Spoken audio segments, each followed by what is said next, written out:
Salut tout le monde, c'est Neo77 Tester pour aujourd'hui un petit démontage d'une carte mémoire de Dreamcast. Donc si je me rappelle bien à l'époque, ça s'appelait même VMU, donc ça devait être Virtual Memory Unit en anglais, si je me trompe pas. Si je me trompe comme à mon habitude, n'hésitez pas à me laisser enfin, de me corriger dans les commentaires, hein.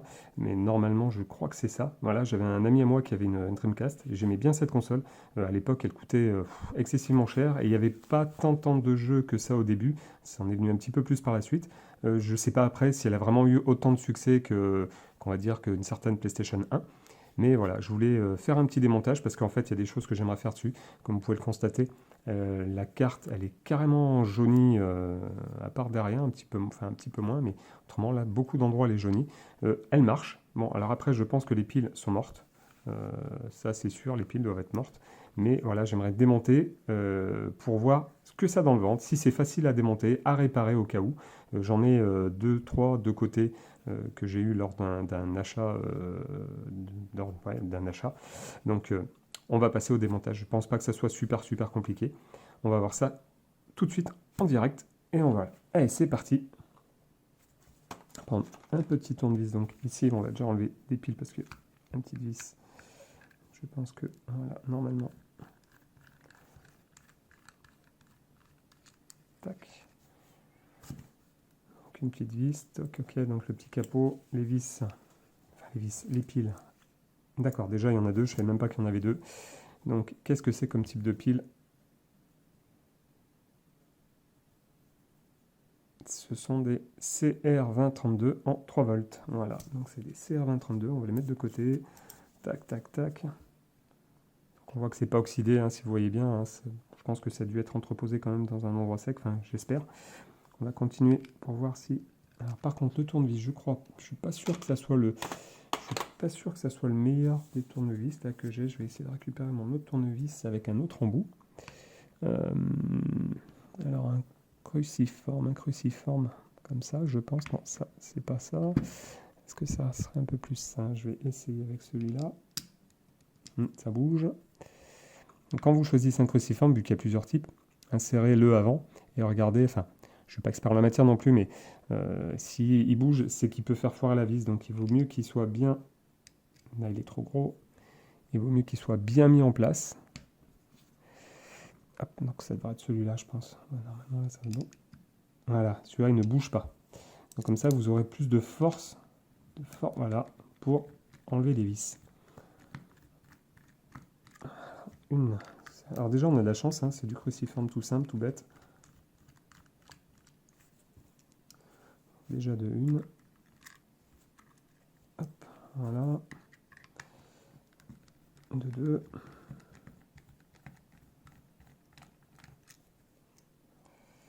De trois, on va les mettre de côté pour pas les perdre parce que ça a l'air vraiment petites. On va voir si c'est pas compliqué justement parce que le fait que ça soit jaune, je pense que si vous y connaissez en rétro gaming et en console rétro, il y a pas mal de consoles qui étaient blanches, beige, grises un peu à l'époque et qui jaunissent avec le temps. Parce que a priori il y aurait eu un mélange de plastique pour éviter des inflammations ou que le plastique prenne feu ou surchauffe, etc. Donc c'est pour éviter les incendies. Le problème c'est qu'avec le temps, alors il y en a qui parlent de lumière, qui ne sont pas protégés de lumière, etc. Qui à cause de la chaleur, etc. etc. Moi je pense que c'est lié au temps tout simplement. Moi qui travaille dans une boîte de plasturgie, je pense qu'au bout d'un moment certains plastiques ont tendance à jaunir. Tout dépend les mélanges, les propriétés du plastique, la qualité du plastique qui a été mis en place pour la fabrication des coques de mémoire ou les coques de console. Voilà. Là, je sais pas, je vais être franc, je sais pas comment faire si j'enlève. Voilà, ça a l'air de se soulever assez facilement. Il n'y a rien d'autre, non? Ah, si. Ah, voilà. Il me semblait que ça n'allait pas être si simple que ça. Donc, oui, ok. Donc là, il y a un petit haut-parleur. Hop là. Donc, regardez bien. Donc, ouais, ça va pas être si simple que ça. Ouais, parce que le haut-parleur, je pense pas qu'il se... Ouais, je pense pas qu'il se déboîte. Non. Alors, je sais pas du tout comment je vais m'y prendre. Parce que là, si au cas où je souhaite faire ce qu'on appelle un reblanchiment du plastique, Je ne sais pas si le fait de... J'aurai forcément la carte avec. Alors, est-ce que je ne couperai pas les fils pour refaire après? Ouais, alors ça, on verra ça par la suite. Je vais déjà essayer d'y mettre comme ceci. On va enlever les deux petits vis, parce qu'il y a encore deux petits vis noirs ici. Je pense que, comme ça, on ne peut pas... Non, vous voyez, quand ça force, c'est qu'il y a quelque chose qui le maintient. Donc, est-ce que c'est des clips ou pas? Ou est-ce que c'est simplement les deux petits vis? À mon avis. Donc là, ce tournevis n'est plus bon. On va passer un autre tournevis. Voilà.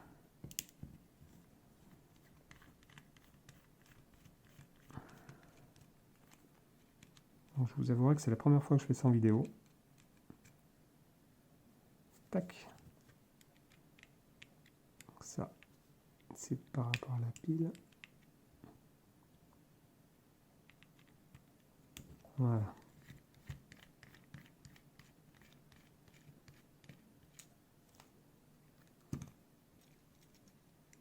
Toujours bien faire attention pour éviter d'égarer vos vis. Regardez ce que je fais, c'est que des fois, quand il y a des petites pattes en métal comme ça, je remets les vis dedans. Voilà, je remets les vis dedans pour être sûr de ne pas les perdre. Je mets chacune de leur côté.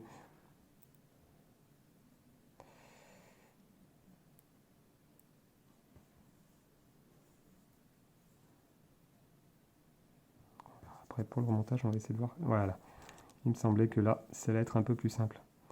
Donc là, on a bien les petits pads ici qui sont... Oh là là là là!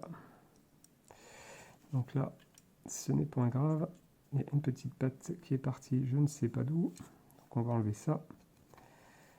Tac.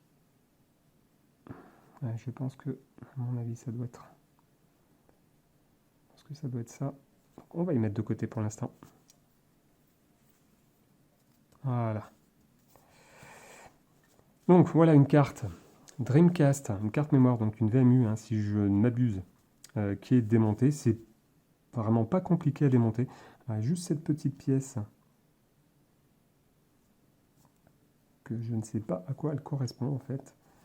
Donc cette petite pièce là, je vais la mettre dessus ici. Ça doit être, je pense que ça doit être lié à la croix directionnelle. Je suis pas sûr à 100%, mais à mon avis ici, on va tenter pour voir. Parce que je crois que j'ai déjà vu ça. Voilà, c'est ça, exactement, vous voyez. Donc c'est pour avoir un petit renfort au milieu. Ouais, mais c'est ça. Pour bien que... Ouais, c'est ça, d'accord. Donc ça va mettre de côté. Donc on peut déjà y nettoyer avec de l'eau, du savon pour enlever un peu tout ce qui est gras, passer un petit coup de coton-tige ou un petit coup de cure-dent entre les rainures pour enlever s'il y a de la transpiration ou quoi que ce soit. Par contre, ce que j'aimerais essayer de faire quand même, c'est quand même savoir s'il y a moyen donc, de démonter ce haut-parleur. Mais à mon avis, ça va être compliqué. Ça va être assez compliqué. Je vais tenter quand même un petit coup de forcing. Mais je vois que... Non, c'est collé. D'accord. En fait, c'est collé. En fait, c'est collé, ouais. Donc, alors, je vous explique. Là, il y a une sorte de collure, de scotch mousse qui est collé. Donc, je pense que si on s'amuse à y défaire et remettre, je suis pas sûr que ça... Je suis pas certain que ça colle. Alors après, effectivement, il y a un truc qu'on peut faire, c'est remettre un petit bout de scotch entre là et là, en travers, pour y maintenir. Donc ça, voilà. Donc si vous avez à démonter des cartes VMU comme ça, je pense que vous pouvez démonter le haut-parleur une fois en soulevant, en décollant le scotch autour. Par contre, après, gare à vous si vous n'arrivez pas à y remettre. Donc je pense que le meilleur des choix, en fait, serait de protéger toute cette partie-là, ainsi que la carte mère dans du cellophane bien isolé, de mettre ça de côté, de reblanchir cette partie là avec un pinceau, sans qu'il y ait trop de, comment dire, en y mettant du style comme ça, et toujours en pensant à protéger cette partie-là. Voilà. Comme ça, cette partie-là et cette partie-là, la plus importante, c'est de reblanchir celle-ci. Et je pense que là, après, normalement, on ne devrait plus y avoir de problème. Voilà. Donc, c'était tout pour cette petite vidéo. C'est démontage de carte mémoire de Dreamcast. Donc, je vais remonter. Hein, je ne vais pas vous faire ça en vidéo. Il suffit de refaire en sens inverse ce que je viens de faire. Et normalement, vous n'aurez pas de problème. Après, pensez aussi, tant qu'à faire, à faire un petit coup de nettoyage au niveau de l'écran avec un petit Kleenex très très doux et un petit coup d'Ajax vide dessus pour avoir l'écran qui revient un petit peu. Voilà. Donc je vous remercie de m'avoir suivi et je vous dis à la prochaine pour une prochaine vidéo. N'hésitez pas à vous abonner, partager, lâchez le petit pouce en l'air qui va bien et posez-moi des questions si des fois je peux réussir à vous répondre. Il n'y aura pas de problème. mais des fois, je peux pas répondre tout de suite. Ok? Bon, je vous laisse et je vous dis à la prochaine. Salut, salut!